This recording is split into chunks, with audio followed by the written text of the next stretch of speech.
Roy Suryo. Gak habis-habisnya kita bahas Roy Suryo karena kelucuan tingkah laku Roy Suryo ini yang lama-lama kita bisa pahami apa tujuan dan maksudnya Roy Suryo untuk mengungkap ataupun membongkar ataupun meramaikan perseteruan dugaan ijazah Pak Joko Widodo. Apa ini?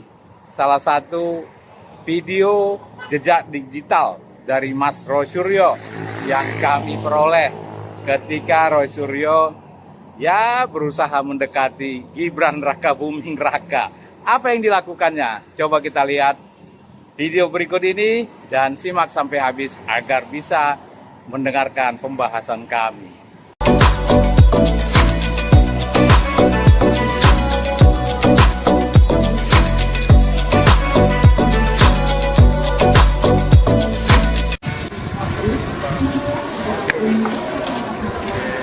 Assalamualaikum Pak. Terima kasih. Alhamdulillah.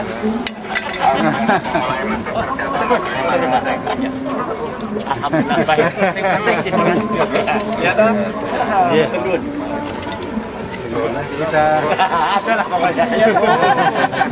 Kemudian kita nanti menaiki mobil ini, Bung Karno. Bukan di belakang Pak Bayu itu, saya sebelah. Nanti supirnya ketua umum kita. Nanti Pak Anton yang pemilik mobilnya. Terima kasih Pak. Mungkin kita untuk sama-sama ayah waktu itu. Ayah naik yang belakang itu. Teman-teman sudah lihat ya tadi videonya. Banyak teman-teman juga yang mengatakan Roy Suryo berusaha menjilat Gibran. Tapi kami tidak mau, tidak sepakat dengan kata-kata itu ya. Kami hanya melihat itu Roy Suryo tampak grogi melihat Gibran. Apakah Gibran ini sebenarnya sosok yang ngefans gitu Roy Suryo terhadap Gibran? Ataukah merasa dia mendekati seorang tokoh ya? Roy Suryo merasa mendekati seorang tokoh sehingga grogi sampai kameranya jatuh. Kami tidak sepakat dengan kata-kata teman itu yang Roy Suryo berusaha menjilat Gibran ya, tetapi mungkin grogi saja. Tetapi yang menjadi pertanyaan, kenapa saat ini seolah-olah Roy Suryo itu menyerang-nyerang Gibran sampai habis-habisan? Itu saja yang kami pertanyakan. Apakah ada misi tujuannya? Marah karena tadinya mendekati Gibran ya dicuekin seperti itu, atau ada sesuatu? Nanti akan kami teliti ataupun kami cari tahu bagaimana visi misi dan tujuan daripada Roy Suryo dan kelompoknya terhadap usaha mengangkat permasalahan atau skandal ijazah Pak Joko Widodo. Satu persatu akan kita buka nanti. Saya Dr. Richard, kita akan ketemu di video berikutnya.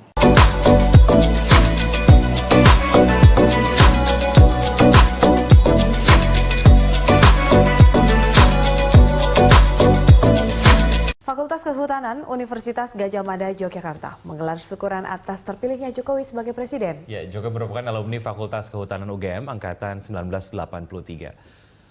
Kemenangan Jokowi dalam Pilpres kemarin disambut Sivitas Akademika UGM dengan menggelar syukuran. Potongan tumpeng pertama diberikan Dekan Fakultas Kehutanan kepada Rektor UGM, Pratikno.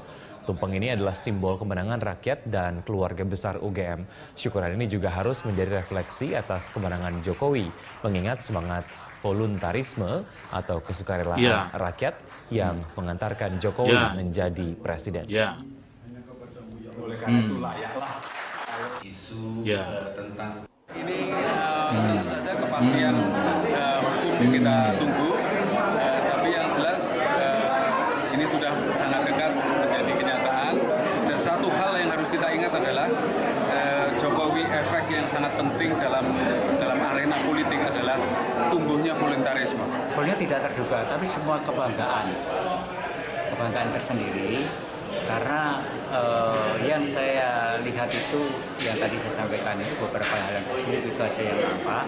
Tetapi sekarang saya cocokkan itu ternyata real bisa dibuktikan. Jadi kenampakan sedikit sih kalau saya berarang gini tuh dia selalu mengikuti dengan oleh karena itu sekarang mungkin itu yang saya cocokkan dengan sekarang kelihatannya itu nggak berubah gitu loh. Ini kami sampaikan, mohon berkenan meneruskan kepada Pak Joko Widodo, Presiden terpilih kita. Mudah-mudahan ini semua bermanfaat. Roy Panci CS kalau nggak percaya Pak Jokowi alumni UGM. Demikian tadi kita menyaksikan bersama-sama. Langsung diserahkan kepada Mas Anies ya. Dan monggo langsung Mas Anies Baswedan untuk menanggapi sekaligus. Iya, silakan. Gajah Mada itu alumninya tidak mungkin jadi presiden. Katanya. Sampai nama universitasnya diganti menjadi Universitas Hayam Wuruk. Katanya gitu. Dan sekarang tahun ini kita buktikan alumni Gajah Mada bisa menjadi presiden di Indonesia. Alsat Zainal Arifin Mokhtar ditanya, kenapa tidak ikut membahas isu ijazah palsu yang diduga dilakukan mantan Presiden Jokowi? Apakah karena ada UGM di dalamnya yang mana? UGM juga alma mater yang membesarkan namanya? Atau karena ada sesuatu hal? Ternyata jawabannya benar-benar membuat kita kaget. Mari kita ikuti videonya dengan cermat. Ada beberapa teman yang ngontak saya juga, Mas Ceng, ayo dong bersuara soal ijazah. Saya bilang ada dua hal soal ijazah menurut saya.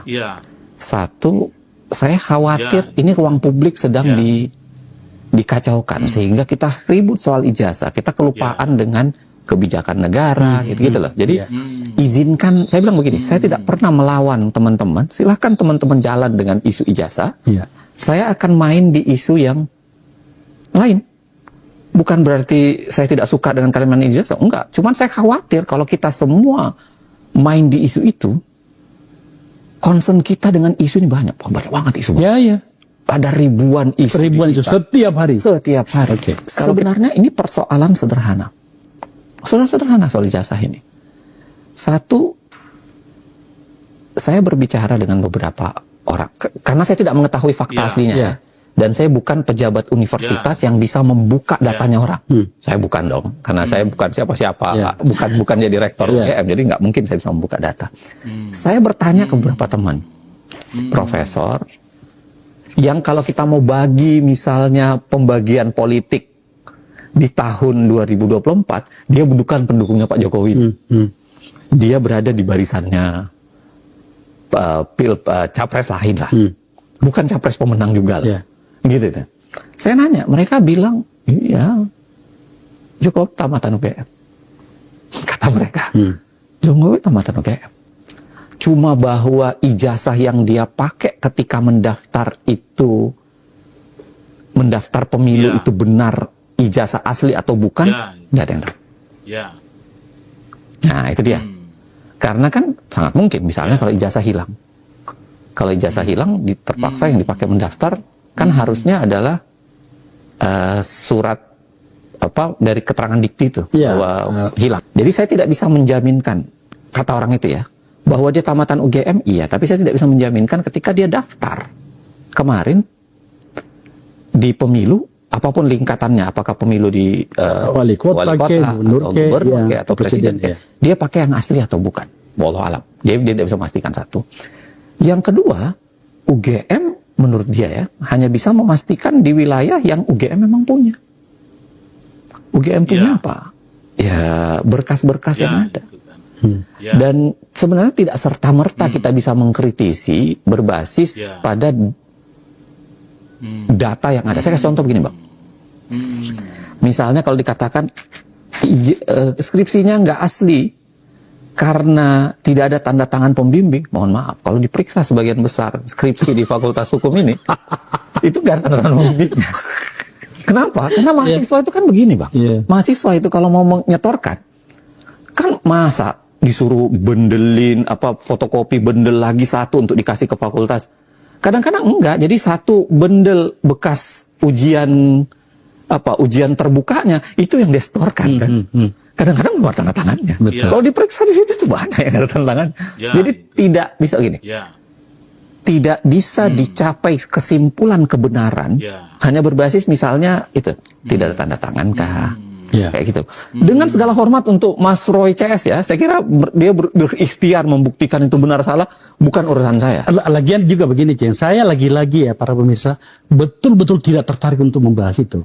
Saya bahas dengan Uca ini karena ada kaitan yang lain. Apa itu adalah, nah ini sudah masuk pada skala yang lebih besar ya. Betapa kemudian ternyata ruang akademik bernama perguruan tinggi atau universitas itu disadari atau tidak ditarik menjadi ruang pertarungan politik dan segala macam. Kesimpulan, pertama, Zainal Arifin Mokhtar tidak mau semua orang mengurusi ijazah Jokowi yang akhirnya isu yang lain terabaikan. Kedua, sepertinya Zainal Arifin Mokhtar ambil referensi orang yang katanya mengatakan kepada dirinya bahwa Jokowi alumni UGM, namun ijazahnya yang dipakai untuk mendaftar itu ada masalah. Apakah karena hilang atau apa, tidak bisa berspekulasi. Ketiga, tanda tangan pembimbing. Skripsi tidak bisa jadi alat legitimasi, itu asli apa palsu sebuah skripsi. Pemirsa, jelang kampanye resmi yang dimulai pada 23 September esok, kandidat Presiden nomor urut 1 Joko Widodo menghadiri reuni akbar keluarga alumni Universitas Gadjah Mada, Kagama. Acara bertemakan guyup rukun kini dan nanti itu tampak dihadiri sejumlah alumni UGM yang telah menempati jabatan penting di Indonesia. Saat tiba di ruangan, Jokowi disambut dengan lagu grup band Metallica berjudul Enter Sandman. 2.700 alumni Universitas Gadjah Mada tersebut menyambut meriah kehadiran Jokowi. Jokowi sendiri merupakan alumnus Fakultas Kehutanan UGM. Temu sapa Jokowi dengan sedulur seperguruan Gadjah Mada turut dihadiri para menteri kabinet kerja, diantaranya Pratikno, Erlangga Hartarto, dan Budi Karya Sumadi. Di hadapan para alumni berbagai angkatan, Joko Widodo mengenang cerita kebiasaan mahasiswa UGM berhutang di salah satu kantin kampus.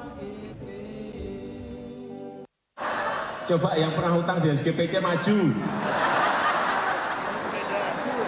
Coba saya mau lihat mana yang sering hutang. Karena saya terus terang, saya nggak pernah makan di SGPC karena mahal buat saya. Ada yang lebih murah, ada yang harganya separuhnya dari SGPC, itu yang sering saya makan di situ. Coba yang sering ngutang di warung suruh maju. Maju coba yang betul, yang ngutang betul loh ya.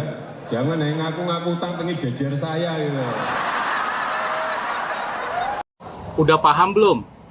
Kalau belum paham, ulangi lagi video ini. Mungkin Anda pasti bisa paham dan bisa menyimpulkannya. Atau bisa juga klarifikasi langsung kepada Mas Roy Suryo secara langsung.